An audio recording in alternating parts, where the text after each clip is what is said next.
नमस्कार, एक बार फिर से मैं आप सभी के सामने उपस्थित हूँ बेहद महत्वपूर्ण टॉपिक के साथ। और आज हम बात करने वाले हैं G4 की। हाल ही में बैठक हुई है जिसमें बहुत ही बड़े और महत्वपूर्ण फैसले लिए गए हैं और इसमें भारत भी शामिल है। तो भारत की जो राजनीतिक इस समय दशा है और प्लस अंतर्राष्ट्रीय स्थिति चल रही है और हमारी जो विदेश नीतियाँ हैं, इसमें ये बहुत बड़ा चेंजमेंट ला सकती है। बिकॉज इससे भारत की जो अंतर्राष्ट्रीय स्थिति है उस पर काफ़ी बड़ा प्रभाव पड़ेगा। तो चलिए इसी पर बातचीत कर लेते हैं कि क्या ये महत्वपूर्ण फैसले लिए गए हैं और क्यों भारत के लिए इंपॉर्टेंट हो जाता है। मेरा नाम है प्राची मिश्रा और आप सभी का बहुत बहुत स्वागत है संस्कृति IAS के इस प्लेटफॉर्म पर। India, Germany, Japan and Brazil convince for G4 meeting. What is the grouping जो अबाउट एक तरीके से बता रहे हैं कि ये जो ग्रुपिंग है वो किस वजह से हुई थी और यहाँ पर जापान, ब्राजील, जर्मनी और इंडिया है वो किस लिए एक साथ इस G4 मीटिंग में आया था और उन्होंने कन्वे किया, क्या बातचीत वगैरह किया। सो जर्मनी में आयोजित म्यूनिख सुरक्षा सम्मेलन 2026 के दौरान भारत, जर्मनी, जापान और ब्राजील ये शामिल होते हैं और पहली बार औपचारिक तौर पर G4 की घोषणा करी जाती है। लाइक फाइनली इंडिया G4 में शामिल है भाई साहब। अब देखो इसमें होता क्या है। तो भारत के विदेश मंत्री S जयशंकर प्रसाद सुधारित बहुपक्षवाद की दिशा में कुछ महत्वपूर्ण कदम उठाते हैं।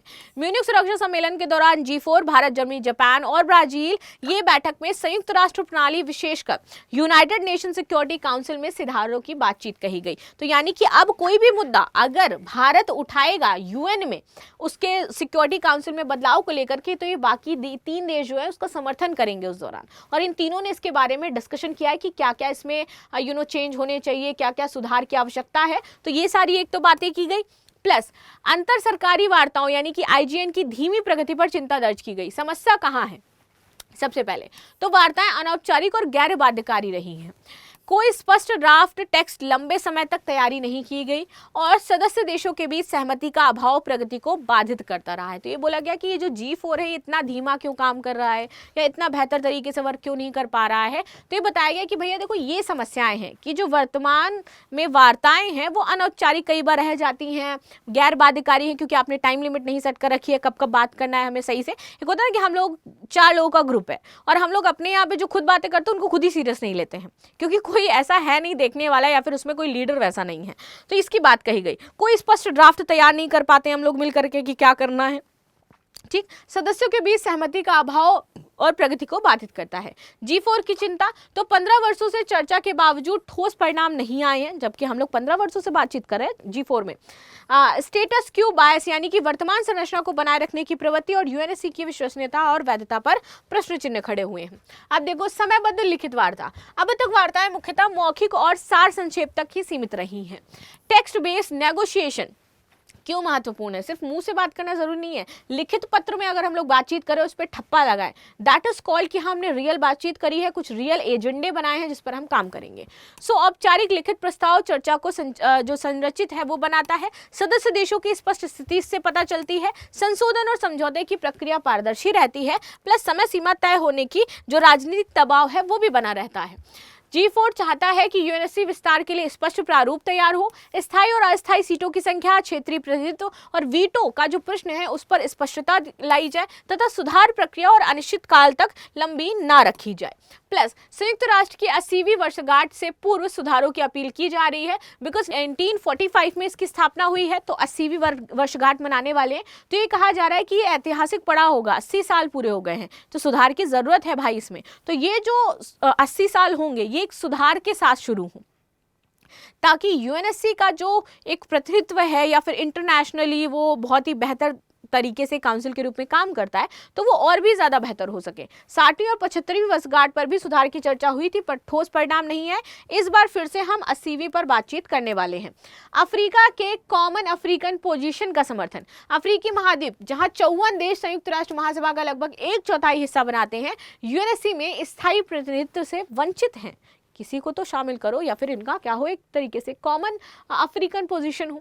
आम अफ्रीकी स्थिति कैप जैसे कि एजुलनवी सर्वसम्मति भी कहा जाता है कि प्रमुख मांगे हैं अफ्रीका को कम से कम 2 अस्थायी सीटें दो जिसमें अफ्रीका अपना प्रतिनिधित्व कर सके। साथ ही साथ 5 गैर अस्थायी सीटों की ओर वृद्धि करो जिसमें अफ्रीका के लोग आ सके। स्थानीय सीटों की समान वीटो अधिकार यानी कि वीटो ये बना रहता है। G4 का रुख तो ऐतिहासिक अन्याय को दूर करना है। वैश्विक दक्षिण की वैधता की जो भागीदारिता है उसको बढ़ाना है, प्लस अफ्रीका के बिना यूएनएससी सुधार अधूरा है। उनका कहना है कि अफ्रीका का इसमें ये चीजें लागू होनी चाहिए तो यूएनएससी सुधार और बेहतर होगा। G4 समूह की पृष्ठभूमि समझे तो भैया G4 जिसमें इंडिया, जर्मनी, जापान और ब्राजील है, 2005 में आए थे। संयुक्त राष्ट्र की 60वीं वर्षगांठ के अवसर पर हुआ था। इसका मुख्य उद्देश्य था कि यूएनएससी में स्थायी सदस्यता के विस्तार के लिए संयुक्त प्रयास किए जाएं। प्रमुख उद्देश्य था कि यूएनएससी में स्थायी सदस्यता के लिए पारस्परिक समर्थन मिले, परिषद को अधिक प्रातिनिधिक और लोकतांत्रिक बनाया जाए, वैश्विक दक्षिण यानी कि ग्लोबल साउथ की आवाज स्पष्ट हो, अफ्रीकी प्रतिनिधित्व शामिल हो और बहुध्रुवीय विश्व व्यवस्था को संस्थागत किया जाए। यूएनएससी की वर्तमान संरचना की अगर हम बात करें तो 1945 में 50 देशों ने मिलकर के इसकी नींव रखी। 193 देश इसके मेंबर हो जाते हैं। संयुक्त राष्ट्र के सबसे ताकतवर बॉडी माना जाता है इसको। साथ ही साथ 5 देश इसके स्थायी सदस्य हैं जिन्हें P5 कहा जाता है, विच इज चीन, फ्रांस, रूस, ब्रिटेन और अमेरिका। इंडिया अपना स्थायी सदस्य चाहता है। इसमें कोई भी प्रस्ताव पारित होने के लिए इन 5 देशों की सहमति की जरूरत होती है। अगर किसी एक देश ने भी वीटो कर दिया तो प्रस्ताव खारिज। मतलब अब देखो, भारत का जोर है कि 5 देश 7 दशक पहले स्थायी सदस्य बने थे, तो अब तो जरूरत है ना इनको चेंज करने की, क्योंकि बहुत सारी जो आप देखोगे कि राजनीतिक और जो बहुध्रुवीकरण वाली चीजें हैं वो अब देखने को मिल रही हैं, राइट। हर एक देश अपने आप को पार फील कराना चाहता है। हर देश के साथ अपनी स्वयं की कुछ समस्याएं हो जाती हैं, ग्रुप्स बढ़ चुके हैं, तो फिर यही जो 4-5 देश हैं वो कैसे कार्य कर पाएंगे। साथ ही साथ समस्या है कि संरचना 1945 की भू राजनीतिक वास्तविकताओं को देखते हुई थी, लेकिन अब की भू राजनीतिक वास्तविकताएं अलग हैं। तो आप 1945 से 2026 को कैसे कंपेयर कर रहे हो। प्लस एशिया में केवल चीन ही स्थायी सदस्य है, जबकि एशिया इतना बड़ा है, भारत भी होना चाहिए इसमें। G4 की दावेदारी है कि बहुआयामी आधार हो। भारत विश्व का सर्वाधिक जनसंख्या वाला देश है। ब्राजील लैटिन अमेरिका की सबसे बड़ी आबादी और अर्थव्यवस्था है।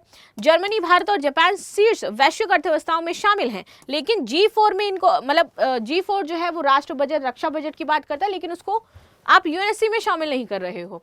सैन्य और रणनीतिक आधार तो भारत संयुक्त राष्ट्र शांति के अभियानों में अग्रणी योगदान करता है। जापान, जर्मनी तकनीकी और रणनीतिक रूप में महत्वपूर्ण शक्ति है। लोकतांत्रिक वैधता, चारों देश लोकतांत्रिक शासन प्रणाली के लिए प्रमुख राष्ट्र हैं, जिसमें उनकी दावेदारी वैध प्रतिनिधित्व का सिद्धांत भी सामने आता है कि उनको मिलनी ही चाहिए। सुधार की बाधाएं तो P5 की अनिक्षा, क्योंकि P5 खुद नहीं चाहते हैं कि शामिल हो, तो विशेषता वीटो यूज कर लेते हैं। इन समूह में जैसे कि पाकिस्तान, इटली आदि क्षेत्रीय प्रतिस्पर्धा के कारण स्थायी सदस्यता का विरोध करते रहते हैं। यूएन चार्टर संशोधन हेतु 2-3 महासभा समर्थन चाहिए और P5 की पुष्टि आवश्यक हो जाती है। वीटो पर असहमति, नए सदस्य वीटो मिले या नहीं, ये सब विवादास्पद प्रश्न हो जाते हैं कि वीटो देंगे या नहीं देंगे। वैश्विक व्यापक संदर्भ हो जाता है कि अमेरिका, चीन प्रतिस्पर्धा, रूस, यूक्रेन संघर्ष, इंडो पैसिफिक रणनीतिक, ये सभी वैश्विक शांति संतुलन को बदल रहे हैं। वैश्विक दक्षिण का उभार देखने को मिल रहा है G20 और ब्रिक्स के द्वारा, तो इसलिए लाइट पॉल्यूशन नहीं बल्कि ये इंस्टीट्यूशनल स्टैग्नेशन है जिस पर हमें काम करना है। संस्थागत जड़ता के कारण यूएनएससी आधुनिक चुनौतियां, साइबर सुरक्षा, जलवायु परिवर्तन, आतंकवाद से प्रभावी जो ढंग से निपट पा रहा है। भारत के लिए महत्व है कि भैया राजनीतिक स्वायत्ता मजबूत हो, वैश्विक शक्ति हो, वैश्विक दक्षिण का नेतृत्व करे और शांति अभियान लेकर के आए। लास्ट में क्वेश्चन है, G4 समूह का गठन किस उद्देश्य से किया गया था, ये आपको बताना है। मिलते हैं नेक्स्ट क्लास में, तब तक के लिए धन्यवाद। लाइक शेयर सब्सक्राइब करना बिल्कुल भी ना भूलें and thank you so much.